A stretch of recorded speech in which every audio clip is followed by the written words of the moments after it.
Hey, it's Ethan Skolnick. Want to let you know that today's special episode will be recorded from the Seltzer-Mayberg Studios, also known as our offices, and our partners in the 5 Reasons Sports Network. You can find the attorneys at Seltzer-Mayberg at onecalllegal.com. That's onecalllegal.com, or call 1-855-5000-LAW. That's 1-855-5000-LAW. They handle cases including, but not limited to, car accidents, slip and falls, and traffic tickets. Just took care of mine, actually, with a new 15,000 square foot office where you can find us as well on I-95 in North Miami, and they will handle cases from all over the state. Call now with 24/7 service for a free consultation. Great people. Went to the Marlins game with them on Sunday. Big Miami sports fans, for better or worse.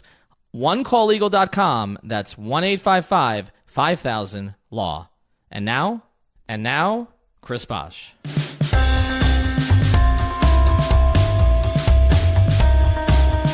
Welcome into the latest episode of the 5 Reasons Podcast. I'm Ethan Skolnick. I'm not here with Chris Whittingham today, but I have found another Chris to talk to. Make sure you check out the other podcasts in our network, all 14 of them, and also check out our new website, 5reasonsports.com. All right, as I mentioned, I'm here with another Chris today, and I'm really honored for the opportunity to speak to Chris Bosh. And I want to start here with you, Chris. I've only got a couple questions for you. Basically, I crowdsourced this because people were so excited that you were coming on with us, and kind of went through and got the best questions from other people. Because I've asked you enough questions over the years, so I figured I would go to the people who love you so much. But I've got 2 questions, one not so serious and one a little bit more serious. You were one of the most accessible people that I've ever covered doing this here the last 20 years. And I always tell people that you would sit in front of your locker and sort of take questions from everybody who came there. But I always knew when it was time to go. And when it was time to go was when you would spray your cologne out in front of you and sort of waft under the cologne. And I always used to leave the locker room smelling like Chris Bosh. So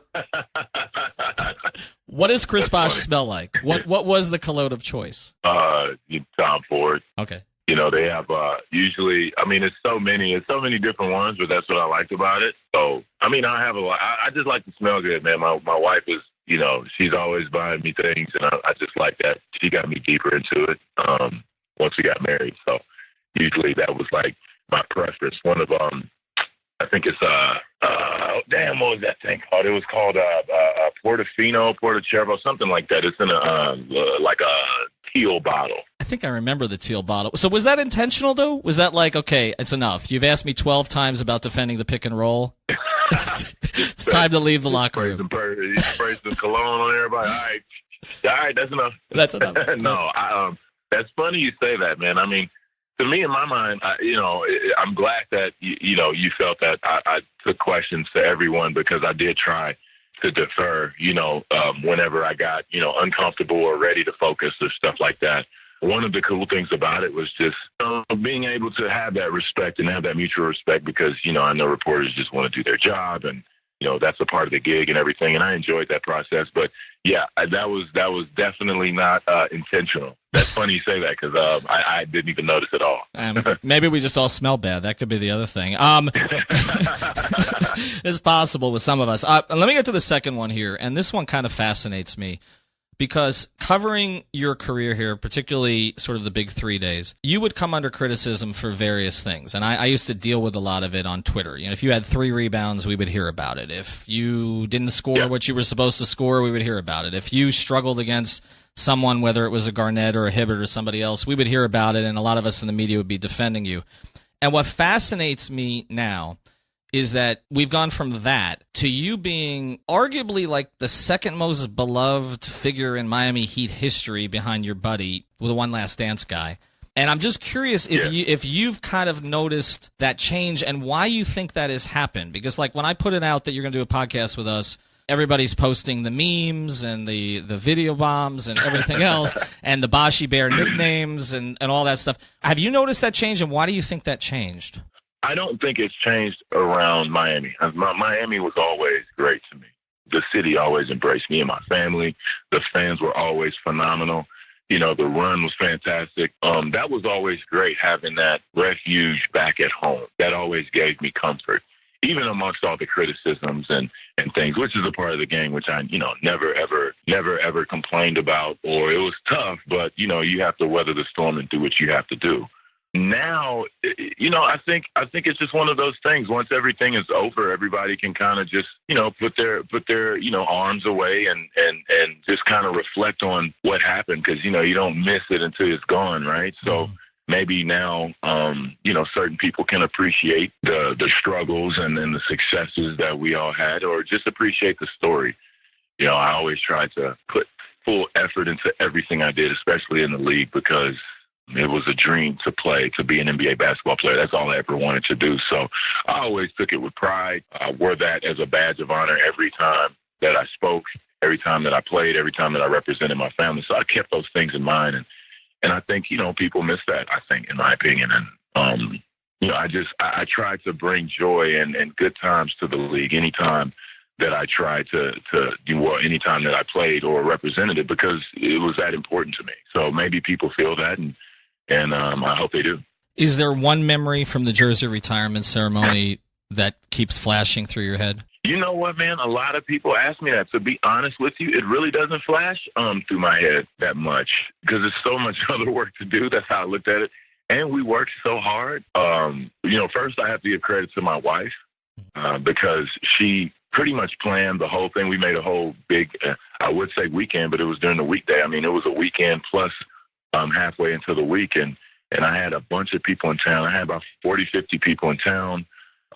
We had a dinner. We were able to do everything the right way and just have fun and relax with friends and family. But it was a lot of work at the time, entertaining everybody. So she did a tremendous job doing that with her team. And because of all that, with the speech and me focusing on everything and entertaining everybody, I was all over the place. It was kind of like a blur. I really don't think about it too much, because I was so focused on delivering something that the fans would really, really enjoy. And I keep these things in mind when, I'm doing these things, because I'm doing things that my heroes did, so I keep that in mind. I want people to feel that. So I'm never a person to really look back on those things. I'm still going back. I think I'm at 2000. I think I'm like at 2004 right now, just reflecting back on everything. So I'm eventually going to catch up, man. All right, I'm going to help you catch up here a little bit. So I took some questions from Twitter. We got a ton. I got more than 60 questions. We're not going to ask you all of them, but I went through some of them. I'm going to try to move through them rapid fire if I can, to get to as much as we can before you got to go. So I want to start here with sort of the arrival in Miami. We don't have to cover the Toronto years. We're going to go straight to the arrival in Miami. And I just want to get, because the presser at the University of Miami at the Heck Center has always stuck out to me, Chris, because I remember the three of you sitting up there, and I remember LeBron the whole time tapping his fingers, and I was kind of wondering what he was thinking. And then you had Dwayne, who would take the mic from time to time. What were you thinking just at that moment, as you've got this gym that is full of reporters you've never seen before? It's total overflow, and it's the biggest story in sports. Well, first of all, I was like, damn, me and Brian wore the same colored suit jacket. I'm glad we're not sitting next to each other. I guess it gave us some balance. That was the first thing I noticed. Because, I'm picking out my outfit, working on my style. So I'm like, okay, yeah, what am I going to, this is the world's watching. What am I going to wear? And, I guess we had the same exact thought. But you know what? I was just kind of taking everything in. That's why I was so calm, because I was just, just recording everything. I'm a historian of the game. I'm a fan of the game. I remember when Shaq came to Miami. I remember when, big-time free agents signed to other places like Shaq and big-time trades happening, like, Ray Allen from Milwaukee to Seattle. I remember those things, and you just remember as a child and as a young adult growing up, really the catalog of those moments, right? And you want to be a part of those moments. So for me, I was more so just thinking like, man, finally, I'm here. I'm getting introduced to this whole big thing. I don't know what it is, but I'm not that I'm in the NBA now. It's just changed. I'm on the same course or have a chance to be on the same course as the greats. And this is a part of it. So I was just kind of really just capturing everything and recording everything. And to be honest with you, I was still a little naive at the time. I was, still bright-eyed and bushy-tailed and just excited to get the process started, to be honest. We'll get back to our episode here in a second, but first I want to tell you about a great new sponsor of the 5 Reasons Sports Podcast and the 5 Reasons Sports Network. You'll be hearing them throughout the network. You are probably familiar with Magic City Casino in Miami, but you probably don't know about The High, and that's not spelled H-I-J-E, that's J-A-I, The High, where you're going to find unbeatable drink specials, local vendors, interactive games, a live DJ, and us taping some podcasts on occasion, and so much more. The High is going to be Miami's newest hotspot. That's on Friday and Saturday nights. So mark your calendar for Magic City Casino's grand opening of The High. That's on July 12th. So right after the Miami Heat sign a big free agent, you can go hang out at The High. So join us there, 5 Reasons Sports Network and Magic City Casino. Tonight's episode is sponsored by Sushi Maki, who we all know and love. Founded in 2000, Sushi Maki is South Florida's award-winning leader in Japanese cuisine. They're passionate about providing the freshest, most delicious, and finest quality sushi and seriously care about the environment and sustainability. In fact, Sushi Maki was the first multi-unit sushi restaurant in the U.S. to earn Marine Stewardship certification, which tells you their sustainability is the real deal. Find them all around Miami, South Miami, Coral Gables, Coconut Grove, Palmetto Bay, Kendall, and Miami International Airport, and they're also in Whole Foods Markets, UM, and FIU. Check out their poke bowls and the new Kenko collection, which are vegan and gluten-free rolls. Sushi Maki, spreading goodness, that's how we roll. All right, so let's move to the next one. The process starts, and it doesn't start quite the way that it was supposed to start. So I've been never does. I never does, and you guys are 9-8, and you're in Dallas, and I was sitting courtside, and it was a mess. And then there was all kinds of stuff there, and LeBron bumps Spo, and what happened there, and then you guys have this meeting afterwards. What the hell happened in that meeting, Chris? Because something happened in that meeting. Nothing really crazy. Nothing? Yeah, no, actually nothing. Yeah, nothing really happened that was crazy. It was just, it had gotten to the point where, we're going through all of these things, right? We're trying to do this. Now, mind you, Dwayne was hurt in the preseason. Mm-hmm. He pulled his hamstring. So we didn't get those extra reps as a team. And then for whatever reason, people expect you to be successful right away. I mean, in the first 3 games, and we're still getting used to the continuity, the plays. Spo was still getting used to us and the plays. I think he knows he could have handled some situations better. But one of the things that was going on was there was no communication. Mm-hmm. I think that was the biggest deal, and that's what the conversation after the game was about. And Dwayne initiated it. Now, it didn't come out, like, hey guys, my name is Dwayne. We were mad, we're pissed, we keep losing. We're not supposed to. We were at least, supposed to be like 10-6 or 11-5 or something like that. No, because, Chris, you weren't supposed to be 11-5. You were supposed to be 17-0. Remember? I remember Jeff Van Gundy before the season said you were going to win 72, right? And it was going to be easy. So I don't know. But, yeah, of course, and that was the thing, right? It's like, all right, we didn't say we was going to win 80 games. Everybody else just, they're putting their preconceived notions on there. Now, we did say, oh, yeah, not 1, not 2, which was more of a phrase, which is an ambition. Mm-hmm. Did it happen? No. But, one of the things that I found fascinating was just how everything got blown up. That conversation was just about communication, man. Mm-hmm. He said, hey, man, we need to start talking to each other. Mm-hmm. And we need to start doing this, and we need to start doing all these things to make us successful, man, because this isn't it. I think everybody felt that. We were all frustrated. And then in that frustration, if you don't calm down and handle things, they can be blown out of proportion in the media. And that's when I think you saw with the bumping with Spo and, just the rumblings of the things happening. It was a great meeting. It was no fights or anything like that. It was just Dwayne saying, we need to talk to each other. And then that started the conversation. All right. Now you mentioned all of the controversies. So I'm going to give you a few and you tell me which was the most ridiculous. Bumpgate. That was LeBron. There was Cablegate. Do you remember when you decided to mention, and you're right about this, by the way, because I've spent some time in Toronto, that the cable is not good in Toronto. You can't get Game of Thrones in hotels in Toronto. I remember you mentioning that after a shoot-around, and all of a sudden you were like national enemy #1 in Canada because the cable wasn't good. Chillgate, the Chillgate, that was when you just said, we just want to chill, remember, after a game. So that was you. Yeah. Crygate. Yeah. After the Chicago game at home during the 5-game losing streak. contraction gate. I think that's when LeBron mentioned that certain teams, he was in Phoenix and mentioned that certain teams should be contracted and Kevin Love should be able to get off of Minnesota, which actually ended up happening. Which was the most ridiculous? Of all of these things that happened during that year, what was the thing you were like, oh, my God, they're making an issue of this? I think it was everything, man, because I forgot about the cable thing. I forgot about the chill thing because I remember, it being like a topic on sports radio and sports TV the next day. And I said, man, what? It's like I can't, you feel like you can't even really talk, and that makes you want to even be more reclusive when people ask you questions because, it's like, all right, we're talking about the dynamics between players and coaches, and this is a well-known fact that players don't want to do as much as coaches want to do, right? Mm-hmm. And we're going to work hard. We're going to come in. But it was just, me kind of saying, hey, it was just a matter-of-factly statement. Then with the cable thing, it's true.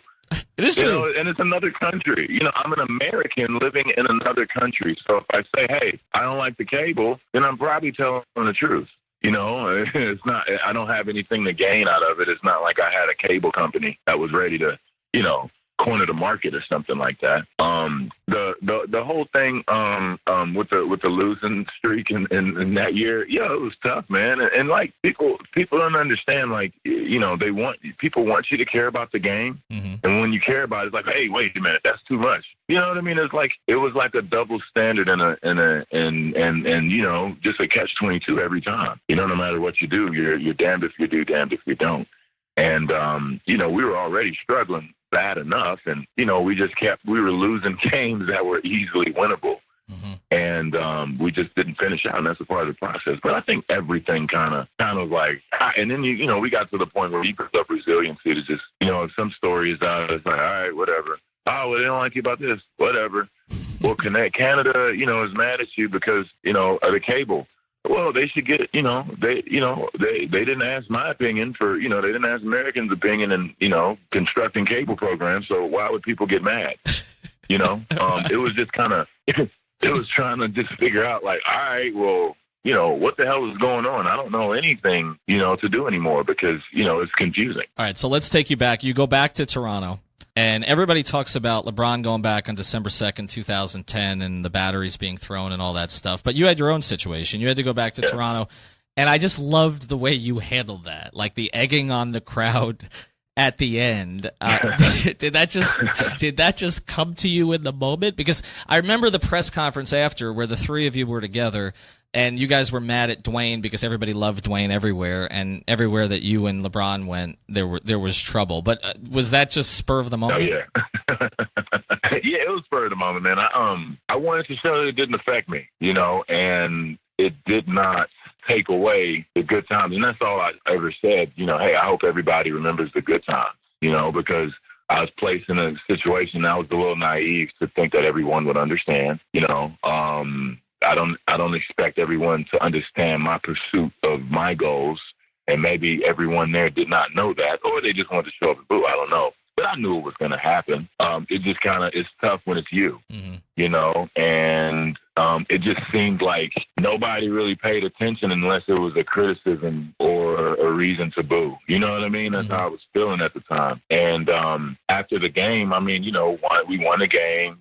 And it is what it is. But I said, man, I played here. I gave my heart and soul here for 7 years. And you know what? I want to show that, this doesn't bother me. I'm still going to wave. And I know, and I wanted to egg him on a little bit too. I'm not going to lie, because I knew it was going to happen.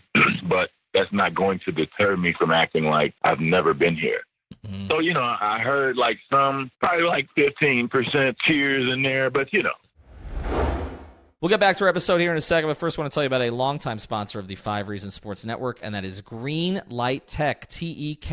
Every athlete needs a team, same as in business. It's why more small to mid-sized businesses in South Florida are choosing Green Light Tech. It's a full-service concierge IT company that you can rely upon. Green Light Tech advises, monitors, supports, and keeps your important data backed up and secure. They will even manage your vendors for you. got to call Greenlight Tech. It's 561-325-9997, 561-325-9997. Also, mention 5 reasons, and you'll get a free network assessment. You also probably have a conversation with Carmi, who is a big Miami sports fan, lives and dies with all the teams. Sign up. Your first month is free. Free.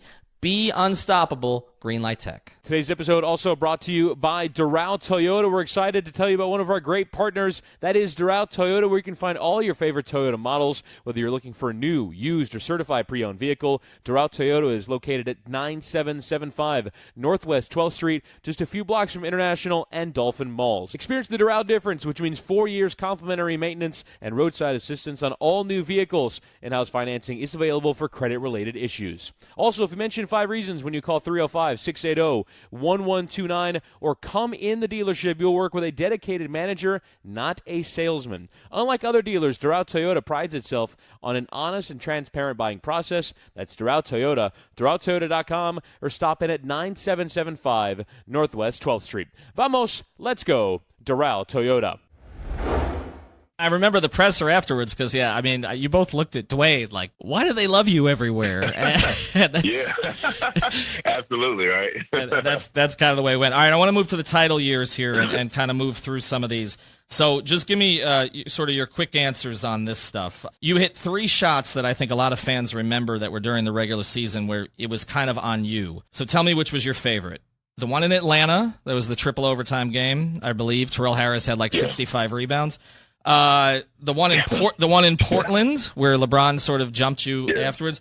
The one in San Antonio. Yeah. Which do you choose? Portland. The Portland game was so much fun. I still remember that. You know, anytime LeBron or Dwayne was out, it was a lot of fun for me just to lay it all out there and just play basketball and be aggressive and not really worry. It was more of a chess match when all 3 of us were on the court because it was, you know, more of an alchemy, so to speak, trying to figure things out on the court. But when one was missing, it was really nothing else to talk about. It's like, all right, my productivity needs to go up, you know, and that's really how it is. And always, anytime me and LaMarcus squared off, we've been playing each other since we were 14 and 16 years old, you know. So that was always just a great, you know, matchup because we've been going at it for so long, and Portland's a great place to play. You know, it's a beautiful arena, and they've got great fans, and they're loud, and they wanted to beat us that day. And we needed to win that game. You know, I remember it being a must-win situation. But just kind of, you know, how you believe in yourself so much, and you see and you visualize. You're doing this work, all this work on visualization, seeing the ball going on, and when you get those opportunities to control a game and take over a game and make spectacular plays, that's always fun. I mean, that's the one that sticks out in my mind the most. All of them were fun, you know, but not only being able to do that, but, you know, to be able to hit big shots or make big plays in the absence of one of the big 3, that was always the most fun for me. And, like, you know, even in Atlanta, I remember telling guys, like, hey, man, let's just go out there and play and let's do our job.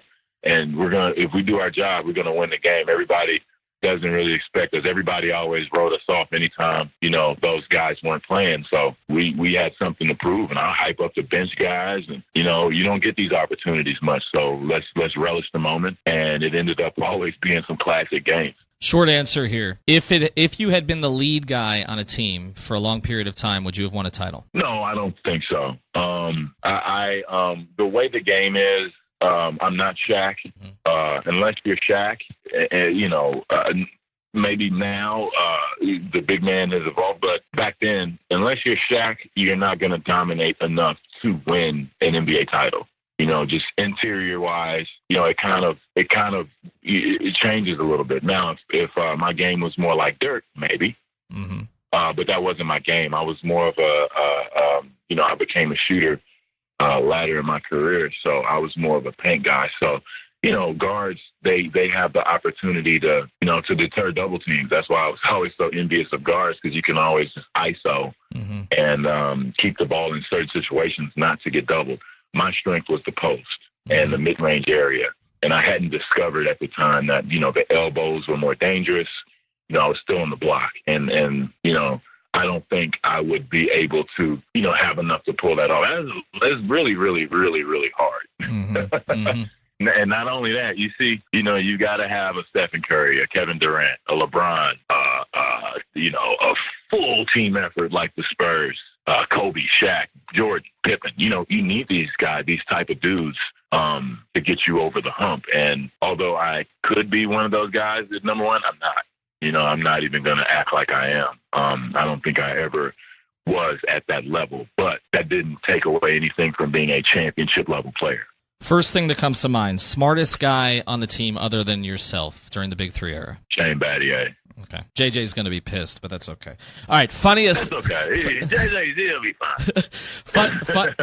Funniest guy on the team other than yourself? Man, I go with Brian, man. He's hilarious. That team made it fun to come to work every day, man. Mm-hmm. I mean, we had a lot of fun just sitting there sometimes, but I would definitely say Brian, yeah, he was the funniest. He's pretty funny. The one time that you felt bad for Rio? I never felt bad for Mario. He always deserved it? I was like, I'm getting it too, bro. It's not that he didn't deserve it. It's not that he deserved it every time. It was just, it was just like, that's Rio, man. He's going to, he's a winner. He's going to challenge you. And it's like, and he's just going to bring it out of you. But you know what? Rio showed up every time. And if there was a spat or something like that, he was one of those guys where you could argue the whole game.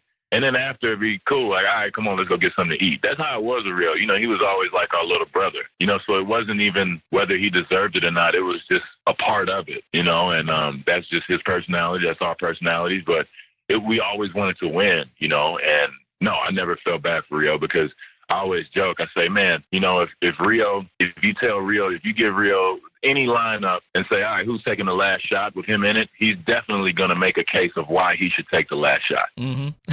And that makes him, dangerous because he's looking for those moments. And he was always really great with that. I mean, he has Mr. Clutch tatted on him, Mm-hmm. And it's like, yeah, it's true. He knocked down big shots and he showed up in big games. All right, give me one of these, okay? You got a choice in terms of what was not maybe more significant in history, but was the most difficult of the plays. The block of Danny Green, the block of Tony Parker, or the rebound that led to the Ray Allen shot. Give me one. I would say Tony Parker's block, or the block on Tony Parker. Mm-hmm. One, I'm glad I didn't pull my ab. That's right. And two, I remember the play being broke down, and it was just one of those situations to where it's just really, really difficult, playing a great team and going, battling for everything. And we were only up 1 point at the time. Mm-hmm. And I just remember the play broke down and we put Brian on him late game just to give him trouble. And so we put Brian on him so that we could switch the 1-5 pick and roll. And I think, it was a 1-5 pick and roll. We switched it. And, just Tony Parker, I joke around with people, but it's serious, man. I even after that series, I was having waking up in the morning, seeing Tony Parker attacking me off the screen roll. You know what I mean? So it was weeks after the finals. I'm waking up what are we going to do about the pick and roll? Oh, yeah, the season's over. It's great. But I just remember that part, just trying to stay in front of him. And he gave me a great move. I mean, he created a lot of space. But it was just one of those moments to where, he had already hit that big three when we, pretty much probably should have lost the game. Mm-hmm. He hit that big shot already, so I knew that he was going to want to get to his shot, and he was confident in taking it. I just wanted to make a play on it, and I was able to get a little fingernail on it, make a play. All right, so let's get to social media here a little bit, because you were a social media star before a lot of other NBA players were, but also people gave you nicknames on social media, most of them positive. So which of these was your favorite? And I know Tall Justice you gave yourself, but Big Shot Bosh, Boshy Bear. I'm not even sure if you were aware of all of these. But I mean, there's someone who follows our network who kind of gave you that nickname, so he wanted me to ask the question. But I mean, were you aware of all the nicknames that were out there, and did you like them? Boshy Bear, no. Bosh is one of those names that people just like to play off of. You know what I mean? And as much as I love Boshy Bear, it's really cool. I probably wouldn't go with that one. Okay. The big shot Bosh one, I think, and Tall Justice too, but Tall Justice is, I guess, more of a character. Right. The Big Shot Bosh thing, like I told you, I love basketball and I'm a historian, and just having anything putting Big Shot in it, like Big Shot Bob. You know what I mean? That was an amazing thing, and just hearing that, I like that. It rolled off the tongue really nicely. We made T-shirts. You made T-shirts. Yeah, that's right. You did make T-shirts. Yeah, you guys made T-shirts for a lot of different things that I remember, actually. Including one we won't get into here, when things were not quite as happy a little bit later. I want to go through a couple of. Yeah, I remember those. But I want to go through a couple of other occasions here. People have always asked about that meeting that you had with LeBron and Dwayne on South Beach, where people were stalking the meeting and it was being published on social media. Can you give any insight into what happened there? 2014, I mean, I knew it was really going to be free agency because, I think we were just talking and nobody knew what was going on. And once Bron kind of said, like, all right, what are we going to, what are you guys going to do? What are you thinking? As soon as he said that, I kind of knew, like, all right, this is going to be free agency. I thought it was going to be more of a thing where we work out, the cap space and all that stuff, or just talk amongst ourselves because, pay cuts were going to be necessary. I think the Heat made it clear that, the jumping over the salary cap was an issue. We all knew that. So, I was pretty much in my mind ready to, take a pay cut and move on. But from the conversation, and this was me just assuming, but, reading between the lines, I said, oh, okay, nobody really knows what they're doing. Everything's kind of up in the air. Let me go ahead and take care of my business and go through the free agency process. And, that helped me. And that's one of the things that really helped me. And that's what me and my family did. And we took that approach and it worked out. All right, rapid fire here. How close were you to leaving for Houston, really? Very, very close. Mm-hmm. Very close. We were looking at houses in Houston. Well, and you have to remember, like, there was no communication. Nothing was happening. There was like a stalemate for days. Mm-hmm. And so that allowed Houston to kind of move in, and we were having conversations between Maury and my agent, consistently, with the late, great Henry Thomas. So, those things kept happening. And I'm like, well, I mean, all right. And it just kept getting, and right when it, got to the 25th hour, Pat and Mickey called me. Mm-hmm. And that was after, Brian made his thing. And I was like, all right, and I had to go ahead and once that happened, I knew everything was going to fall where it's supposed to fall. So, we had to get ambitious with our talks even more. And, things progressed pretty quickly and, we got the deal done. We'll get back to our episode here in a second, but first I want to tell you about a great new sponsor of the 5 Reasons Sports Network, and that is ShipYourCarNow.com. These guys can move any car, boat, RV, motorcycle, or equipment anywhere you need worldwide. You have a business and need to ship freight or machinery? Call them. College moves, new car, used car, buying the toy you've looked at for a while? Call them. These guys can ship it all, so give them a call. Here's the number, 1-800-264-4644. That's 1-800-264-4644, or visit shipyourcarnow.com/5 reasons. Also, make sure to mention 5 reasons on the phone. I wish they'd had this when I was going to college. This would have been great for me. I needed to get my car down from Baltimore to Florida. I ended up taking the auto train. You don't want to take the auto train. Ship your car, fly. No job too big or too small. Ship Your Car Now moves it all. Would you guys have beaten the Cavs in the 16 playoffs if you had been on the court? Yeah, I think so. I mean, look, I'm a competitor. Mm-hmm. You ask me that question, I'm always say yeah. That was one of my main. That's one of the things that I had to get over and I had to let go of as a person and as a professional, because I felt at the time that things were being just taken away from me because this was my time to prove that I belong. Not that I cared that what people thought, but it's like, hey man, this is really a time to just be like, hey, this is where I'm supposed to be no matter what. I can redefine myself in any type of way. Now I'm coming back more of a leader, stronger with a great team. I felt we had a very good chance that year just to compete, not to say that we were going to win or anything, but it would have been a great series, and yes, I do think we would have won. That's my job to think those things, and do whatever it takes to win the game, and win the series. So, yeah, you ask me anytime. It could be chess, checkers. We beat the Cavs in checkers, yes. racing, yes. Three-legged racing, yes. Anything. Jacks, you play it, we'll be there, and we're going to win. I know you've been doing some work with BAM, and I want to move to present day here real quick before we close. And I saw a picture that Justice took with you the other day. I know you have a relationship with Josh also. Yeah. What is the upside for these three guys and for this group now that One Last Dance is over and Dwayne has moved on? I think the upside is tremendous, but it's on the players. You know, it's on the players to put the work in, to believe. You know, I mean, you could have veterans coming in telling you what your potential is and all that stuff, but if they don't see it in themselves first, then it's not really going to transpire. I think the upside is tremendous, man. They have to do the things that it takes to win. You know, team building, working hard, and that was one of the things I was kind of disappointed in with the guys, is that I didn't feel that anybody was really, really taking the bull by the horns to be the new leader. Like I said, guys, who's gonna lead these? Who's gonna lead when Dwayne is gone? You know, Dwayne's leaving, guys. You know, the legend of Miami is not gonna play basketball anymore. So it's going to be a new era. So who's going to lead that new era? And collectively, you know, there should be a spirit within the locker room, no matter how young you are, because I've been in the same situation. And, you know, it's just, it's one of those things to where I hope that they take heed to that. And I hope that they really take that seriously and just listen to that and really, really believe in themselves and really go for it. And that's one of the things I've been telling Bam, Justice, you know, all those guys. They need to do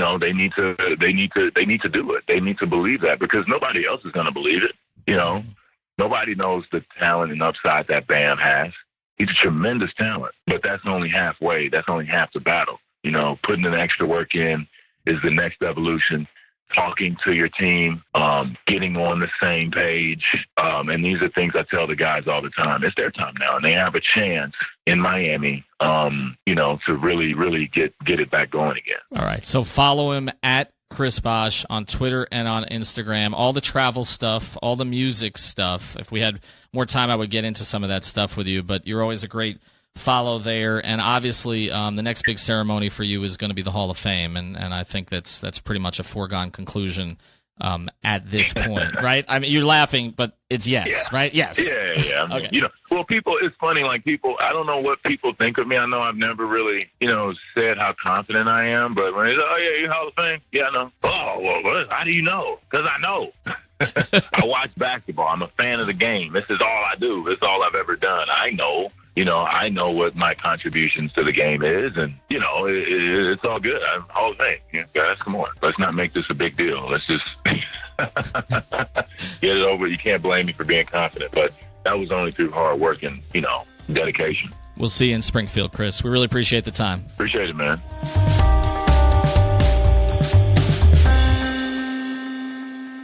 Thanks for finding our content here on your podcast platform, but we also want you to find our content on our new website. We just launched a month ago. We've got opinions, we've got news, we've got podcasts, we've got cool merchandise, we've got videos, all kinds of stuff. And unlike other outlets, it is completely free. It is 5reasonsports.com. That's Five, you got to spell it out, Five, reasonsports.com.